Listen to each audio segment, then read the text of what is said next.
Hyderabad Goshamahal police గ్రౌండ్స్లో ఉస్మానియా ఆసుపత్రి నిర్మాణానికి సీఎం రేవంత్ రెడ్డి శంకుస్థాపన చేశారు. వరల్డ్ క్లాస్ వసతులతో ఉస్మానియా ఆసుపత్రి నిర్మాణం జరగనుంది. 26.30 ఎకరాల విస్తీర్ణంలో తెలంగాణ ప్రభుత్వం కొత్త ఆసుపత్రి నిర్మాణం చేపడుతోంది. కొత్త ఉస్మానియా ఆసుపత్రిని పూర్తిగా అంతర్జాతీయ ప్రమాణాలతో తీర్చిదిద్దేందుకు వీలుగా డిజైన్లు సిద్ధం చేశారు. మొత్తం 2000 పడకలతో గోషామహల్ స్టేడియంలో ఆసుపత్రి ఏర్పాటు కానుంది. ఈ భవన నిర్మాణం పూర్తయితే ఇప్పటి వరకు శిథిలావస్థకు చేరి తరచూ పెచ్చులుడుతున్న పురాతన భవనంలో చికిత్స పొందుతున్న రోగులకు మెరుగైన వైద్య సేవలు అందేందుకు ఆ అవకాశం ఏర్పడుతుంది. ఇన్పేషెంట్, అవుట్ పేషెంట్ సర్వీసులతో అత్యాధునిక ఆపరేషన్ థియేటర్లు, పోస్ట్ ఆపరేటివ్ వార్డులు ఏర్పాటు చేయనున్నారు. దేశంలోనే అతిపెద్ద మల్టీ లెవెల్ పార్కింగ్ సౌకర్యంతో పాటు ల్యాండ్స్కేపింగ్, గార్డెన్లతో ఆసుపత్రిలో ఆహ్లాదకరమైన వాతావరణం నెలకొననుంది. ఓపీ, ఐపీ సేవలతో పాటు క్లిష్టమైన మూత్రపిండాలు, కాలేయం, స్కిన్ ట్రాన్స్ప్లాంటేషన్ యూనిట్లు కూడా ఏర్పాటు కానున్నాయి.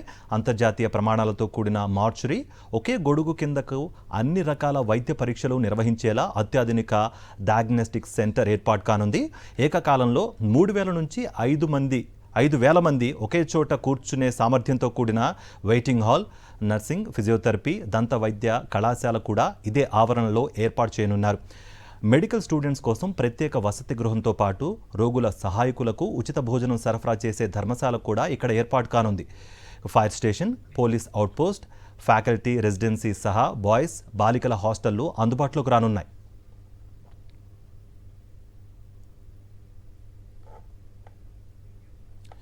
తమ ప్రభుత్వం ఎప్పుడైనా ప్రజాభిప్రాయాలను గౌరవిస్తుందన్నారు మంత్రి దామోదర్ రాజనరసింహ.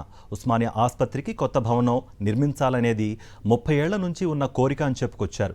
గోషామహల్ స్టేడియంలోని స్థలంలో 60% ఆసుపత్రి నిర్మాణానికి ఎందుకు తీసుకోకూడదనే ఆలోచన కాంగ్రెస్ ప్రభుత్వానికి కలిగిందన్నారు. ఎవరికీ నష్టం జరగకుండా నిర్మాణం చేపడతామని స్పష్టం చేశారు. Government is a continuous process. People are the owners of the government. ఎప్పుడైనా ప్రజా అభిప్రాయాన్ని గౌరవిస్తాము, మా ఆలోచన పంచుకుంటాము. ఈరోజు కొత్త కాదు, ఉస్మానియా సబ్సిడీస్ ఉంది, కానీ కొత్త హాస్పిటల్ కావాలని 30 ఏళ్ళ వాంఛ, కోరిక, తపన. ఈరోజు ఈ ప్రభుత్వం వచ్చి 13 మాసాలు అయితే ఒక ఆలోచన కలిగింది. గోషామహల్ ఎందుకు వాడుకోకూడదు, పూర్తిగా కాకుండా కనీసం ఒక 60%, 70% ల్యాండ్ ఎందుకు తీసుకోకూడదు అని ఒక ఆలోచన కలిగింది.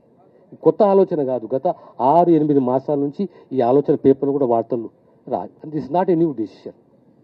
ఎవరికి నష్టం కాదు.